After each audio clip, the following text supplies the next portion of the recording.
High court ఆదేశాలతో Telangana group 1 ఫలితాలు విడుదలయ్యాయి. 563 పోస్టులకు 562 మంది అభ్యర్థులను కమిషన్ ప్రకటించింది.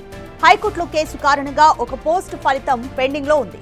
గ్రూప్ 1 ఫలితాల్లో లక్ష్మీ దీపికకు మొదటి ర్యాంక్, రెండవ ర్యాంక్ వెంకటరమణకు, మూడవ ర్యాంక్ వంశీకృష్ణారెడ్డికి దక్కింది. టాప్ 10 ర్యాంకర్లకు డిప్యూటీ కలెక్టర్ గా పోస్టులు దక్కే ఛాన్స్ ఉంది.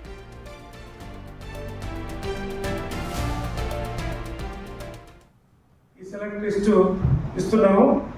ఇది నోటిఫికేషన్ వచ్చి 02/2024 dated 19/2/24. Number of vacancies 563. Main exam 21 October నుండి 27 అక్టోబర్ వరకు జరిగింది. తర్వాత రెగ్యులర్ రిటర్న్ ఎగ్జామ్ ఇది. 562 పీపుల్ రిజల్ట్ ఇప్పుడు ఇస్తున్నాం. ఒక పోస్ట్ హైకోర్టు ఆర్డర్స్ ప్రకారం అది రిజర్వ్లో పెట్టినదే మెథడ్లో ఉంది. సో ఈ రకంగా ఈరోజు 562 రిజల్ట్స్ మనం వాళ్ళ ఏ సర్వీస్కి ఎంపికయ్యారో అవన్నీ కూడా వెబ్ నోట్లో పెడుతున్నాం. సో అందరు క్యాండిడేట్స్ చూసుకోవాల్సిందిగా కోరుతున్నాను. తర్వాత మా కమిషన్ మొత్తంగా కూడా చేసిన కృషి ఫలితంగా ఇంత త్వరగా మనం ఈ గ్రూప్ 1 రిజల్ట్ ఇవ్వగలుగుతున్నాం. సో ఈ ఎగ్జామ్లో టాప్ 10 ర్యాంక్స్ వచ్చిన వాళ్ళు వాళ్ళ పేర్లు చదువుతాను. ఒకటి number 1 rank, first rank Lakshmi Deepika అనే అమ్మాయి వచ్చింది. సెకండ్ దాడి వెంకటరమణ అనే అబ్బాయి. తర్వాత వంశీకృష్ణారెడ్డి, జిన్నా తేజస్విని, దెన్ సిద్ధాల కృతిక, హర్షవర్ధన్, అనూష, తర్వాత ఏర్దుల్లా నిఖిత, కే భవ్య అండ్ శ్రీకృష్ణ సాయి. ఈ దీనికి సంబంధించి మోర్ డీటెయిల్స్ మా ప్రతినిధి హేమ అందిస్తారు. హేమ, హైకోర్టులో కేసు కారణంగా ఒక పోస్ట్ ఫలితం అయితే పెండింగ్ లో ఉంది. మిగతా అన్నిటికీ కూడా రిజల్ట్స్ వచ్చేసాయి. సో ఈ టాప్ 10 మెంబర్స్ కి కూడా డిప్యూటీ కలెక్టర్ల పోస్టులను కేటాయించే ఛాన్స్ ఉందా? కంప్లీట్ డీటెయిల్స్ ఏ విధంగా ఉన్నాయి?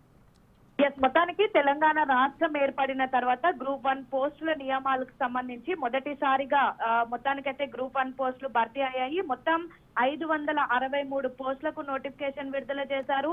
గత సంవత్సరం 2024 అక్టోబర్ 21 నుంచి 27వ తారీఖు వరకు కూడా పరీక్షలు నిర్వహించారు.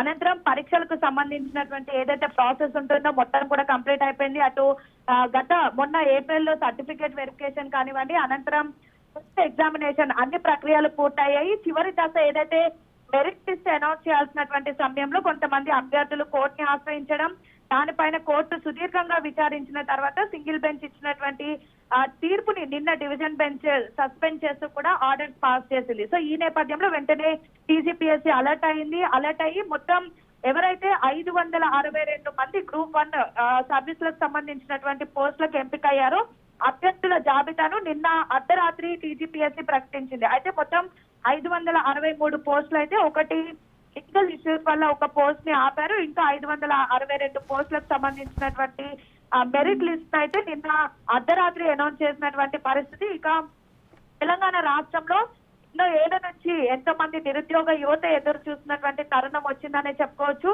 అయితే ఇందులో ప్రస్తుతం టాపర్స్ గా కూడా తెలంగాణ రాష్ట్రానికి సంబంధించినటువంటి వాళ్ళు నిలిచారు. అందులో ప్రధానంగా మొదటి ర్యాంక్ లో లక్ష్మీ దీపిక, రెండో ర్యాంక్ లో దాడి వెంకటరమణ, మూడో ర్యాంక్ లో వంశీకృష్ణారెడ్డి, ఇంకా జిన్నా తేజస్విని, కృతిక, హర్షవర్ధన్, అనుష, నిఖిత, భవ్య, శ్రీకృష్ణ సాయి వీళ్ళంతా కూడా వరుసగా 10 ర్యాంకులు సాధించారు. అయితే ప్రధానంగా మనం చూసుకున్నట్టయితే ఏం జరుగుతుంది అంటూ కూడా విద్యార్థులంతా కూడా ఎదురు చూశారు. ఇలాంటి తరుణంలోనే మొత్తం కూడా కోర్టు ఇచ్చినటువంటి ఆర్డర్స్ ని బేస్ చేసుకొని ఎటువంటి ఏదైతే కమిషన్ కు ఉన్నటువంటి పరిమితులకు లోబడే నిన్న లిస్ట్ ని కూడా అనౌన్స్ చేశారు. అయితే మొత్తం కూడా ప్రధాన పరీక్షలో మొత్తం 900 మార్కులకు పరీక్షలు నిర్వహించారు. గత అక్టోబర్ 21 నుంచి 27వ తారీఖు వరకు పరీక్షలు నిర్వహించారు. అందులో 550 మార్కులతో మల్టీ జోన్ 2 కేటగిరీలో హైదరాబాద్ ఎస్ఆర్ నగర్ కి సంబంధించినటువంటి లక్ష్మీ దీపిక అయితే రాష్ట్ర టాపర్ గా నిలిచారు. మొత్తానికైతే తెలంగాణ రాష్ట్రంలో కాంగ్రెస్ సర్కార్ ఏర్పడిన తర్వాత గ్రూప్ 1 విద్యార్థులు కానివ్వండి, ఎవరైతే నిరుద్యోగులను ఆదుకుంటాము అని చెప్పిన విధంగానే మొత్తానికి పరీక్షలు నిర్వహించారు. వాటికి సంబంధించి ఎన్నో కాన్సిక్వెన్సెస్ ఫేస్ చేసిన తర్వాత మొత్తానికైతే గ్రూప్ 1 అభ్యర్థులకైతే నిన్న అర్ధరాత్రి టీజీపీఎస్సీ శుభవార్త చెప్పిందని చెప్పుకోవచ్చు. సో మొత్తానికైతే నిరుద్యోగులంతా కూడా ప్రస్తుతం హర్షం వ్యక్తం చేసి సంబరాలు జరుపుకుంటున్నటువంటి పరిస్థితి. Radhika. Right, thank you Hema. మొత్తానికి హైకోర్టు ఆదేశాలతో తెలంగాణలో గ్రూప్ 1 రిజల్ట్స్ అయితే వచ్చేసాయి. ఒక్క పోస్టుకు మాత్రం తెలంగాణ హైకోర్టులో కేసు ఉన్న కారణంగా పెండింగ్ లో అయితే ఉంది. అయితే మొదటి 10 ర్యాంకర్స్ కి కూడా డిప్యూటీ కలెక్టర్ పోస్టులు ఇచ్చే ఛాన్స్ అయితే